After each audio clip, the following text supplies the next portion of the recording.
Welcome, everybody. Walter Crosby with Helix Sales Development, your host of Sales and Cigars. Today, my guest is Brad Koch. He's got an interesting journey. He signed up for the Marine Corps at 17 with his parents' blessing, which really helped shape his life. We talk a little bit about that. We talk about coaching and creating leaders and giving people under your command, under your management, giving them the grace and the room to navigate and do their thing, as long as we're all focused on taking the right hill, working to the same goal. We need to put the right guardrails in place. These are some of the things that we talk about, and then we land on a really cool story about Cigar Lounge and cigars. So go grab a cocktail, grab a cigar, and strap in for another exciting episode of Sales and Cigars. Thanks.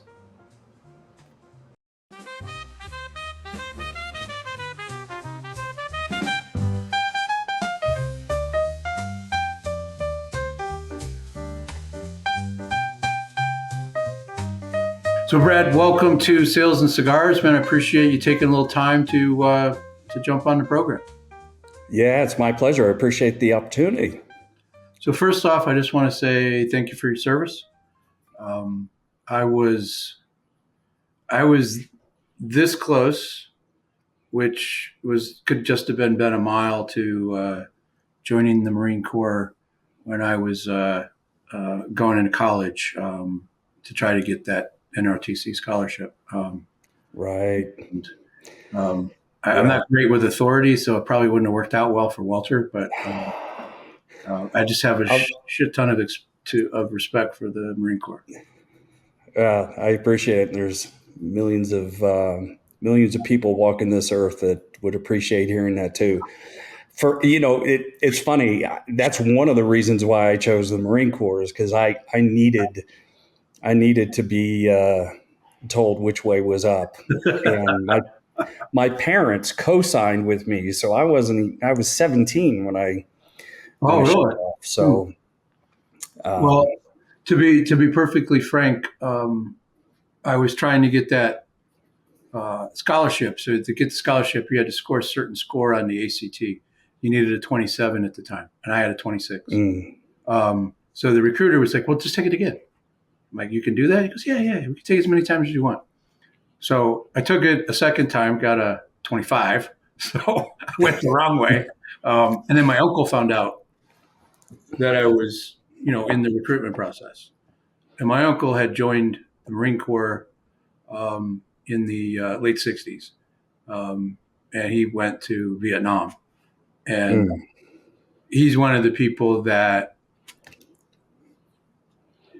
had a incredible effect on his life, and ultimately he took his life from some things that I don't think he could rectify, from some of the things that he saw and probably had to do.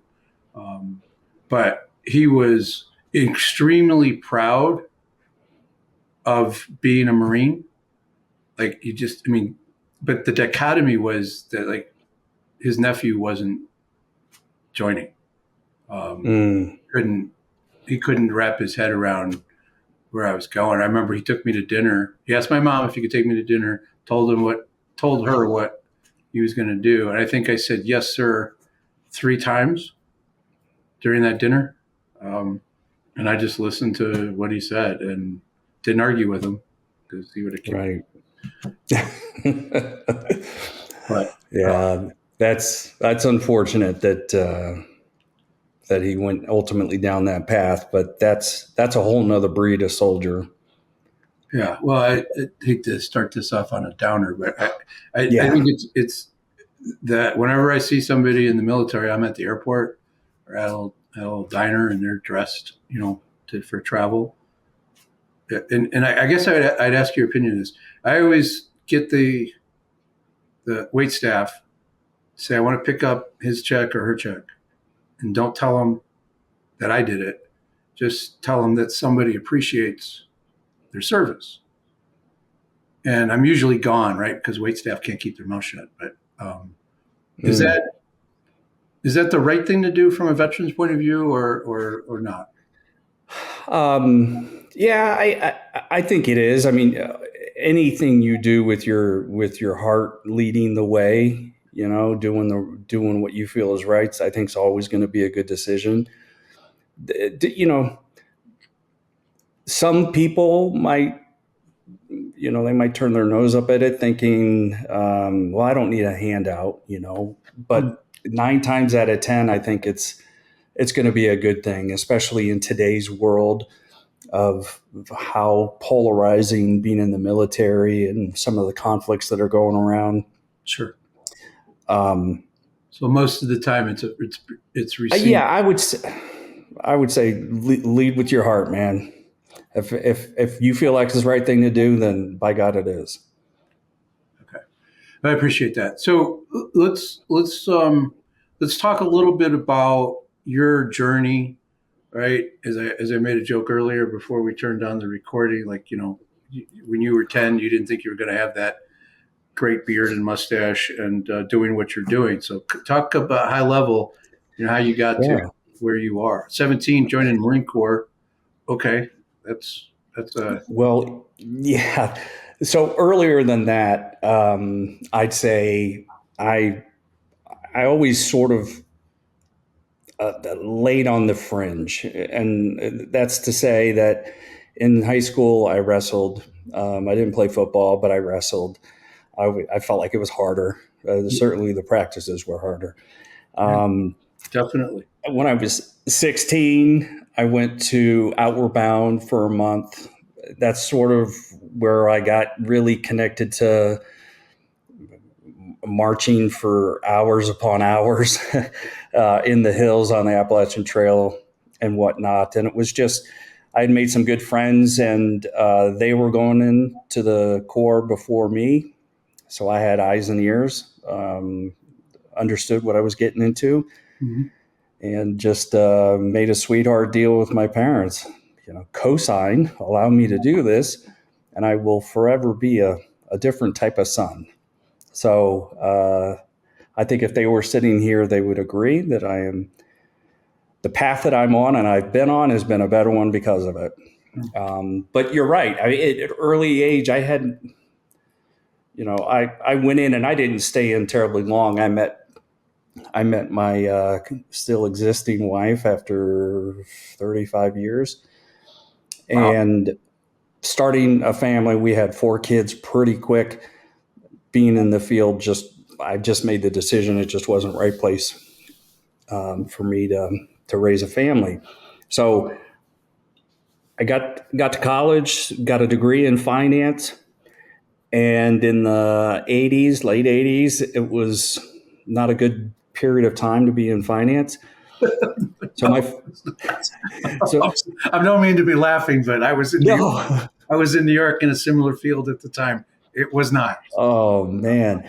So here I am. I'm fixing to get married and have our first child. And my father-in-law sort of just felt like he had to do something to help his spiraling son-in-law, just because I just couldn't find anything to stick. And he made a comment about printing. For him, he had been in the printing business in sales at that time for 25 years. Been good to him. He made some introductions, and I got into sales, selling at the time, which was color separations, which aren't even a thing anymore. No. Right. And so I started selling in a market I knew nothing about to people I knew nothing about. I was sort of thrown in the deep end. Uh, And that's really how my career and how my trajectory went. Everything I did had some connection to sales in it. so there's a lot of people that I talk to, and granted, this is a sales focused podcast, but it's the there's so many leaders that are out there that have a foundation at some point in sales, right? I mean, Right. they've touched maybe finance, they've touched high level operational pieces of things, they've turned the wrench, they've dug the hole, and they've sold the hole, right? They've done all of those things, so they seem to appreciate, what goes into all of those components. But I happen to think that we're all salespeople to a large extent, and it's the ones that are out there that jump in the deep end, um, that don't know a lot about something, are the ones that you either sink or swim really fast, and Right. people can tell if you're trying to get it under control and you're trying to get better. And there's a lot of grace. I think a lot of grace given for the ones who um, are working towards that, even when they have no idea, what the difference is in a Pantone color and separations and full screen, all those terms, right? Um, I think that's what matters if somebody's trying to get better, and ultimately that's where you went, is to try to help people get better. 100%. Where I am today as a business coach consultant, I ended up here because my corporate gig reached a fork in the road, and I could stay in that world and do something different after this acquisition, or I could sign on a dotted line and live phase two of my life. So my wife and I decided to sign on the line. We moved south. We were at the time living in Madison, Wisconsin, and I had to sit and say, okay, what do I want to do? If there's one thing that I could attribute any success by any measure that I had, it's a coach was involved. Either someone was coaching me or I was coaching somebody on my team, and done well, I think tremendous things happen. And I just went deep into understanding what makes a good coach, how to help business owners, how to help people that, quite frankly, aren't ready to raise their hand and say they need help. That's the biggest challenge, is folks that think they have it all together. Yeah, that's you said a couple things there that are I think really interesting to me, and I think to the audience, is we're they're often looking for, at least the people that I work with, they're out there looking for ways to get better. And sometimes that's using a system like EOS, or sometimes that's like, scaling up, or some program that Mm-hmm. forces them to look inward to try to um, get better, and provides them with some tools to do that. So, what have you what have you learned as to, like, what makes that coach effective, right? That, because it doesn't matter if we're coaching salespeople or business owners, right? The principles are the same, I think. And then what do we do with that coachee who, I got to figure it out, I really don't need, I mean, I know how I do it. I'm kind of curious as to how you Yeah. question. So it's a fantastic question. You mentioned EOS. I'm a fan of EOS. Just as a side note, I'm also probably even more so a fan of something called 4DX, Four Disciplines of Execution. Mhm. Those are frameworks. You could apply them to anything. Certainly within a sales organization, you could apply them. I think it's very healthy to have that kind of framework in a sales organization, because there's transparency. You've got a leaderboard. You've got people know where they are in relation to the goal. Everyone understands what the goal is. But the big question you asked, and I think that's the one that we're always trying to answer, is how do we move others? How do we get better at moving others? Sometimes to a place that they don't necessarily know or want to go. And I'm thinking back probably 15 years ago. There was a guy inside of, so I was his boss. He was inside my organization, and I had the most difficult time getting him aligned with what we were doing. and it became a real drag on the department, on the team. And it was a question that I ran back and forth with my coach. I even purposefully found a different coach because I wasn't getting anywhere. I was looking for a specific answer. And all I can say is that for me, I have found that if I put the other person more directly in charge of where they're going, I'm going to say it terribly, but someone who would say it really well is Jocko Willink, Extreme Ownership, right? So he tells a million stories, and they're much better than the one I'm stumbling through. But in essence, you elevate that person. All right, well, here's the goal. You understand it? How would you get it? Okay, that's cool. And what about this? And instead of directives, it's more of a walk with process. The real art form is you still have to have bumpers up, because if you don't, that employee that I'm thinking about 15 years ago would have done some really terrible things. Just would have slowed down things a lot more than he already was. So I think that's the real thing, is how does a sales leader bring someone to a destination, and when you get there, have that person feel like they were the one rowing the boat. They were the one that pointed out the coordinates that they were going to. Yep. That leader is a leader that can do anything. Yeah, that's a really good way of explaining it.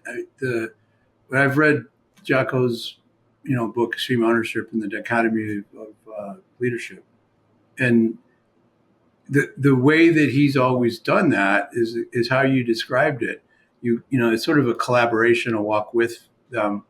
But in his world, when he was doing that, and he's now doing it with regular folk, but he was doing it with highly disciplined SEAL, highly disciplined and trained SEALs, who understood that the goal is to take that building, and if you want to try something different, I'm open to listening to it, but we have to get the whole team there, and the whole team has to come back, right? So I think that's an effective way of doing it. But when we're dealing with civilians, I think that there's a few more bumpers that we do have to put in there. So I call them guardrails, right? Where you have license to operate as long as we're communicating about how we're doing it, and we're not damaging the culture of the sales team. Or because I see the sales team as having a culture and then the company culture. So the sales team is sort of this little culture within the culture, right? They have all of the same core values and requirements, but in the sales team, we get to be a little rougher. I want a sales team who's highly competitive, but sort of like that Italian family, right? We could talk shit about each other all day long, give each other grief, but nobody else can come into the team and talk shit about us, right? We're going to all stand up and deal with that. So I want that kind of competitiveness.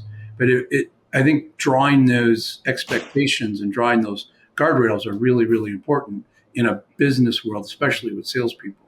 If we're not defining that expectation, we're going to get lost. No. And just, generally speaking, salespeople have a little different DNA in them. Successful ones that have been through and have been, door slammed and whatnot.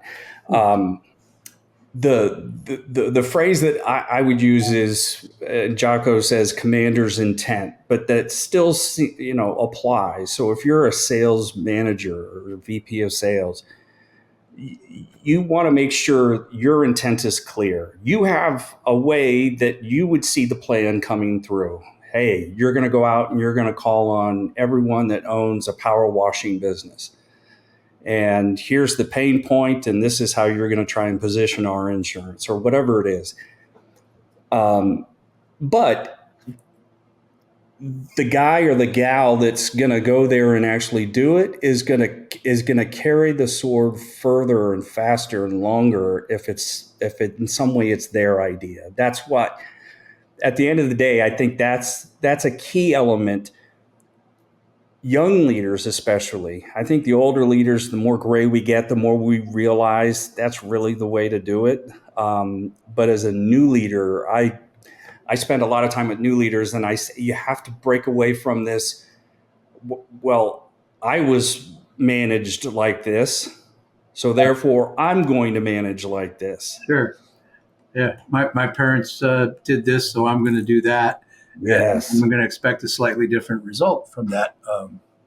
Yeah, we have the gray hair because we earned it. We have the gray hair because we tried all of those things, and we realize we want to take that building, we want to take that hill, right? And we need to do it as a group and make everybody comfortable and safe. I explain it this way. I'd be interested in your take on it. Here's our process. Here's the information we need to gather to be able to win a deal and to give the manufacturing operations team a chance to win. But here's the notes. And I think of it as sheet music. Here's the sheet music. I need you to play all of the notes. Don't care what instrument you use to play the note, and I don't care which order you play them in for the most part. Go be you. Put this into your vernacular and who you are, and make it yours. But we really need you to play these notes. And if you think about jazz, Miles Davis's trumpet sounded wildly different than Dizzy Gillespie's. Amen. Yeah. Yeah. That's a great analogy. I really like that. Well, I appreciate that. If you don't have the music background, it doesn't always land, but the idea is that you get to be you. And I had a conversation recently with a person where, I don't really need this sales process, and I really don't need, to change how I do discovery. Like, okay, you're winning, you're exceeding your numbers every month, and you're hitting your milestones. It's all working out perfectly. And it's like, for the most part, I'm like, okay, for the most part means what? Right. And if you're doing everything's working, then don't change. Just keep doing what you're doing. But is there an opportunity to go faster? Is there an opportunity to have a little bit more fun? Is there an opportunity to do it in a shorter a cycle with greater margins? Maybe there's a little bit that they can learn. But if they don't want to, it's hard to get them to see it, especially if they're that person who's, I just go out and quote the jobs and then I worry about it later. The ones that are ineffective salespeople, those need to get rooted out of the system. But usually, if somebody is coachable and somebody wants to perform, like we're talking about that 20% of the salespeople, they're going to be like, well, what are you doing?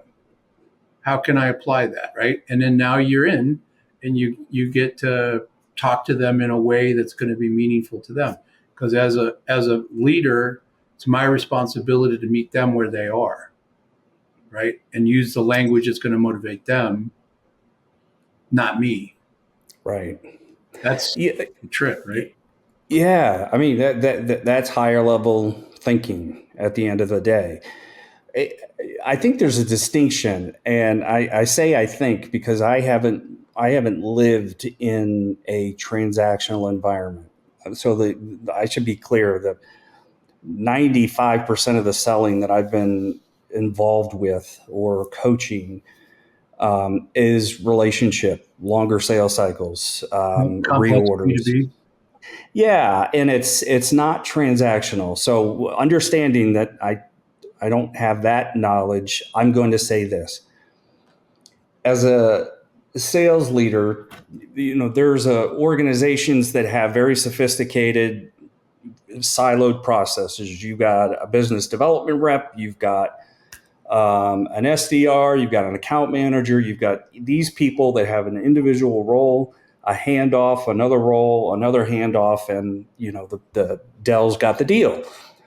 And each one of those people have to have a little different strong point. And if you're at 30,000 feet looking down, I couldn't speak to the operation that is, I'll call it boiler room, right? That's a terrible, but if you remember the movie, that Wall Street, Sure. just grind, right? Sell, sell, sell. The value in the story you were talking about with the using the sheet music is a sales rep's value to an organization is more than just the numbers that they turn over. And I'd even go so far to say in these longer sales cycles, relationship selling, that it's a bigger percentage than most people realize that having somebody in sales successful in lockstep with the organization is so much more powerful, because you're going to get, we did this. I failed miserably doing this, recruiting somebody from a different industry because they were a great hunter. All right. They just, they went out and they lived on whatever they killed.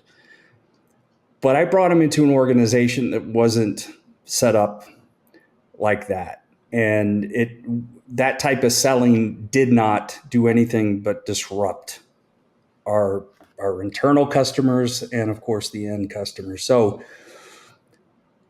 that's a long-winded way of saying there's other value that sales rep has, and we may not be able to move them directly towards a thing, but if we can show them how alignment in the organization goes beyond just their quarterly numbers, I've seen people rise to that occasion, and by that whole analogy, all rising tides raise all boats, right? They're going to get better. Yeah, and that's really, really important to salespeople who are motivated intrinsically. Because I see there's like three motivation styles, right? Extrinsic, which is sort of me, the baby boomer, right? Pay me, make sure the check's clear. It would be nice every once in a while if you say, "Hey, nice job," but I don't need a ping pong table. I don't need you to take me out and get me, bring me donuts in the morning, right? Just Right. stay out of my way. Intrinsically motivated, care about all the things that you just described, right? They want to learn something. They want to be part of a team. They want to feel like they're contributing, right? They want to have some sort of path. So we need to talk about, why they need to do something from a perspective of, they love to win. Where I'm somebody who hates to lose, right? So I have my language as a sales manager or sales leader has to match, otherwise it doesn't land. Yeah. And then you have the people that are altruistically motivated, and you don't want them in a sales role. You want them in a customer service, act like doing what they need to do to support a customer. Because Right. a salesperson, they're going to give away the store. So I think there's a lot. There's a lot to coaching. There's a lot to understanding what the real objective is. And, I have frameworks that I use, and I have a lot of questions, and I find a parallel. This is sort of like, I kind of wanted to land in this area. I see coaching very similar to selling.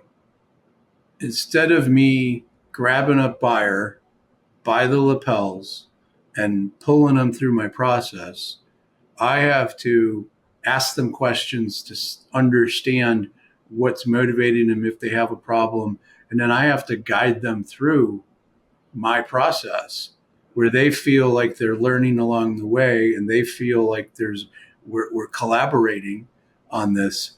And it's not pitchy. It's not the boiler room. It's all of Right. it's the opposite of that. And Yeah. especially in today's market, right? You don't need the salesperson to understand the basics. You need the salesperson to understand whether or not this is really a good fit, and to really look under the hood of the offering. Transactional stuff, Amazon, Right. um, and I don't know.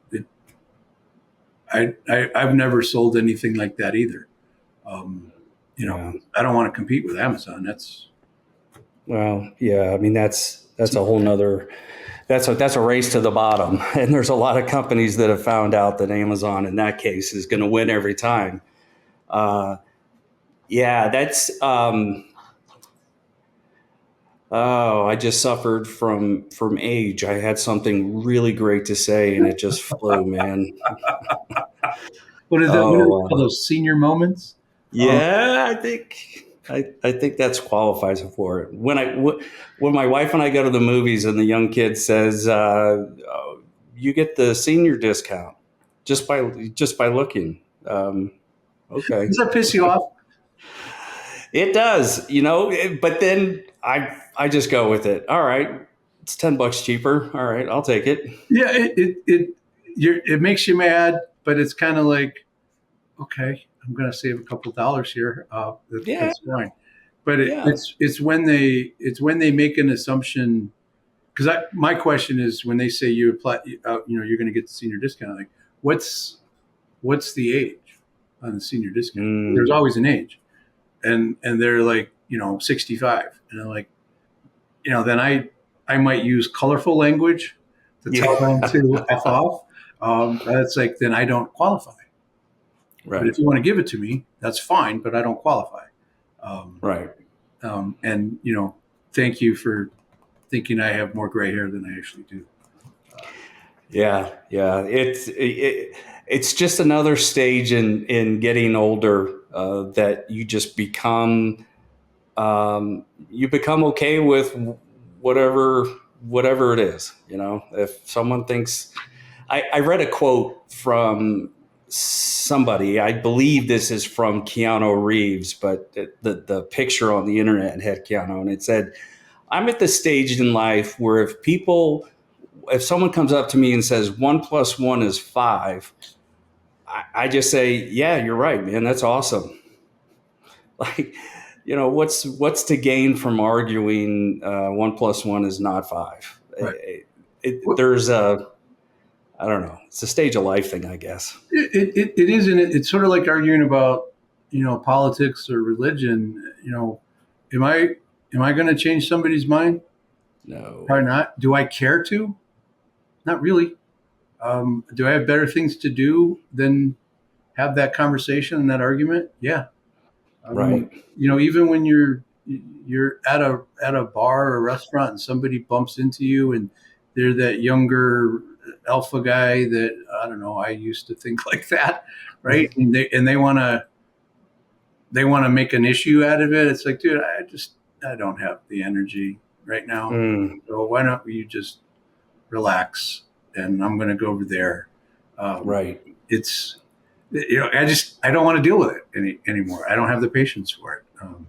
It's not.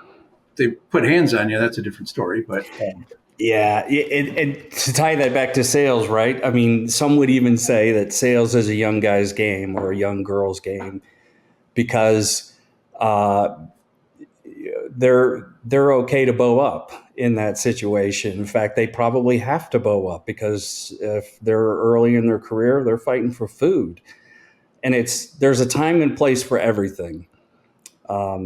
And I'm not suggesting that everyone should just, your prospect says no or your prospect says this, that it's just like, all right, well, Brad said, I'm not arguing. Quite the opposite. yeah, There are that's when the strategic game starts. ways, right? That's the where it starts. Like when you get that first no, it's like, okay, I understand.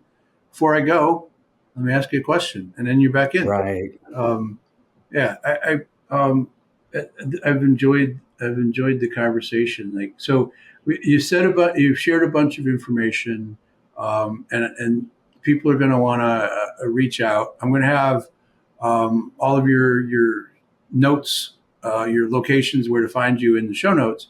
But is there anything special that they should look out for that you want to talk about? Yeah, you'll have the link in there. I wrote a book last year. It's called Profitable Pathways. It's more of a guide than a book. I'm giving myself way too much credit. But I'm going to include a link that you could share with your listeners. There's 12 fundamentals in there. It's designed for folks that are business owners or leaders. And even if you're not yet, even if that's what you're aspiring to be, I think you'll learn a few things. And so we'll make sure that we include that. All right. So we'll have the link in the notes for people to go check that out. Last question, as always, Brad. Any relationship with cigars, past or present? Past. I went deep, like buying humidor, and my wife calling me out. It turned in from a nice golf related thing, enjoying, to I was tracking all the latest trends, and I had a buddy that was going to Cuba back in the day, and he was smuggling. I won't say his name, but it was real big. But then I had some health challenges, and then it was no, I can't. So the love hate is, I used to love it. Now I hate how much I love the smell of it. Interesting. The our wives can sometimes point things out. She told me there was one summer, one of my buddies, like, we should play golf. Like, I haven't ever played golf before. I don't know. So he shot like a 77 to 79, right? Damn. So he was pretty good. And, I was shooting 120 on the front. So he was pretty patient. But I started, her words, 2 bad habits that summer: golf and cigars. Yeah. Now, I don't play golf much anymore. Matter of fact, I just put my clubs way up high on a shelf in the garage. But I have a podcast called Sales and Cigars. I have my own cigar lounge. I have more humidors than my wife realizes I have. So I know what you're talking about, and there's some things that I think we have to be careful about with our health. But if I get a whiff of a cigar lounge as I'm walking down the street, it's like I'm just immediately drawn to that. Literally, my mouth will water. Like if you were sitting next to me, as you are right there, my mouth would be watering. Yeah. Well, you're a couple hundred miles, actually a couple thousand miles away. Yeah. Whereabouts are you sitting again? I'm outside of Detroit, and you're outside of what, Birmingham, Alabama? I am. Yeah. Yeah. So that's about a 2-hour flight for me. I do that a couple times a year. Yeah. Well, right. I appreciate you taking some time here. This was fun. Awesome. And if I get down to Birmingham, I'd love it. Yeah. We probably won't go have a cigar, but maybe we can have a coffee. No, but we can. Like I can totally go in there, and I think I've got the discipline. But there is a great whiskey and cigar bar. I don't know, 6 miles from my house.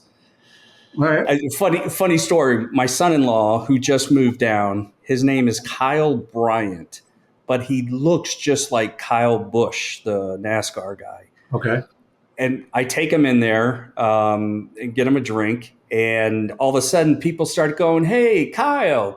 And he's thinking, he's from Boston. He's thinking, what the hell's going on here? And I go, "They think you're Kyle Busch, man. Like you're NASCAR royalty down here."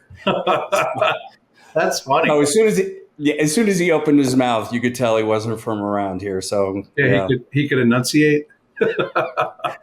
He can enunciate, but his R's were a little different and A's were a little different, and I gotta go out to the car and get that thing in the car.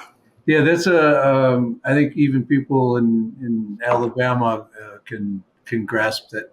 They know where that accent is from, because it's pretty. I know people in Boston don't have accents, right? It's everybody else, but Yeah. At least that's what I've been told multiple times. But it is distinct. That's a funny story. Like, but he's not leveraging that because that would piss him off. Right? Somebody buys for No, drink and it's like, yeah, I'm not gonna push. But thank you. no, no. If that was me, if I was recognized as someone that I'm not, I would go deep to see where this thread can bring us. Yeah, that could get you in trouble. That's funny. All right. Yeah. I On appreciate that it. note, my friend, I Thank you. appreciate it. It's been a pleasure. Awesome.